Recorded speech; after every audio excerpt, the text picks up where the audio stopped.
Pathanamthitta Poonkavu SBI ബ്രാഞ്ചിൽ ഇന്ന് രാവിലെ 9 മണിയോട് കൂടിയാണ് തീപിടുത്തമുണ്ടായത്. ഉടൻ തന്നെ പത്തനംതിട്ട ഫയർഫോഴ്സ് യൂണിറ്റിനെ വിവരം അറിയിച്ചു. ഫയർഫോഴ്സ് യൂണിറ്റ് സ്ഥലത്തേക്കെത്തി തീ അണച്ചിട്ടുണ്ട്. ഫയലുകൾ സൂക്ഷിക്കുന്ന റൂമിലാണ് ഈ ഒരു തീപിടുത്തം ഉണ്ടായത്. ഫയലുകൾ കത്തി നശിച്ചു. കത്തിയ ഫയലുകളെല്ലാം ഇവിടെ നിന്ന് ജീവനക്കാർ മാറ്റിയിട്ടുണ്ട്. രാവിലെ ഇവിടെ മാനേജർ വന്നതിന് ശേഷമാണ് പുക ഉയരുന്നത് ശ്രദ്ധയിൽപ്പെട്ടത്. ഇപ്പോഴും ഫയർഫോഴ്സ് ജീവനക്കാർ ഈ ബ്രാഞ്ചിനകത്തുണ്ട്. അവർ വിശദമായിട്ടുള്ള പരിശോധന നടത്തുന്നുണ്ട്. ഏത് സാഹചര്യത്തിലാണ് ഇങ്ങനെ ഒരു തീപിടുത്തം ഉണ്ടായത് എന്നുള്ളത് പരിശോധിക്കുന്നുണ്ട്. ഇപ്പോഴും പുക നിറഞ്ഞ അവസ്ഥയിൽ തന്നെയാണ് ഈ ബാങ്കിന് ഉള്ളിൽ.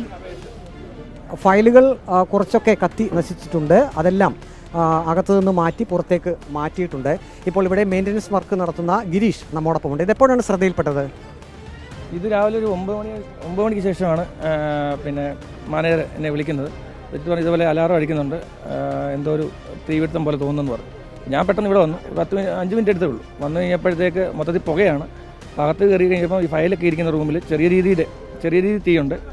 അപ്പോഴത്തേക്ക് ഫയർഫോഴ്സുകാരെ വിളിച്ചിട്ടുണ്ടായിരുന്നു. ഞങ്ങൾ എക്സ്റ്റിങ്ക്വിഷർ വെച്ച് ഞാനും സാറും കൂടി ഏകദേശം ആ തീ അണച്ചെങ്കിലും വീണ്ടും അത് കത്താനുള്ള ടെൻഡൻസി കാണിക്കുന്നുണ്ടായിരുന്നു. അപ്പോൾ ആ സമയം കൊണ്ട് 2-3 തവണയായിട്ട് നമ്മൾ അടിച്ചായിരുന്നു. വലുതായിട്ട് സ്പ്രെഡ് ആവുന്നതിന് നമുക്ക് കാണാൻ പറ്റി, അല്ലാതെ വേറെ പ്രശ്നങ്ങളൊന്നുമില്ല. എന്താണ് തീപിടുത്തത്തിന് കാരണം എന്താണ് എന്നാണ് മനസ്സിലാക്കാൻ കഴിഞ്ഞത്? എന്തോ ഒരു ഡ്രൈവ് ഉണ്ട്, മറ്റേ ഈ ഫയർ അലാറത്തിന് എന്തോ ഒരു ഡ്രൈവ് ഉണ്ട്, അത് ചൂടായിട്ട് അതിൽ നിന്ന് തീയായിട്ടുള്ളതാണെന്ന് പറഞ്ഞു. ഇതിൻ്റെ സമീപത്തൊക്കെ മറ്റ് സ്ഥാപനങ്ങളൊക്കെ ഉണ്ടല്ലോ. എങ്ങോട്ട് സ്പ്രെഡ് ആയില്ല. ആ ഒരു റൂമിനകത്ത് തന്നെ ഉള്ളതേ ഉള്ളൂ. പിന്നെ പുക കുറച്ചായിട്ടുണ്ട്, അതേ ഉള്ളൂ. പുക ഇപ്പോൾ ഏകദേശം പുക അടങ്ങിയിട്ടുണ്ട്. ആ സമയത്ത് ജീവനക്കാരെല്ലാം ഉണ്ടായിരുന്നു അകത്ത്? അവർ വന്ന് തുടങ്ങിയിട്ടേ ഉള്ളായിരുന്നു. മേഡം ഉണ്ടായിരുന്നു, പിന്നെ 3 സ്റ്റാഫും ഉണ്ടായിരുന്നു. ഏതായാലും പത്തനംതിട്ടയിൽ നിന്നും ഫയർഫോഴ്സ് യൂണിറ്റ് എത്തി തീ അണച്ചിട്ടുണ്ട്. ഫയലുകൾ കത്തി നശിച്ചിട്ടുണ്ട്.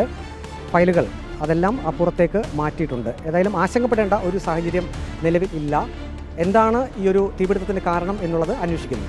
വീഡിയോ ജേർണലിസ്റ്റ് അജി കുടുംബനൊപ്പം reporter Praveen Purushothaman, in Reporter, Pathanamthitta.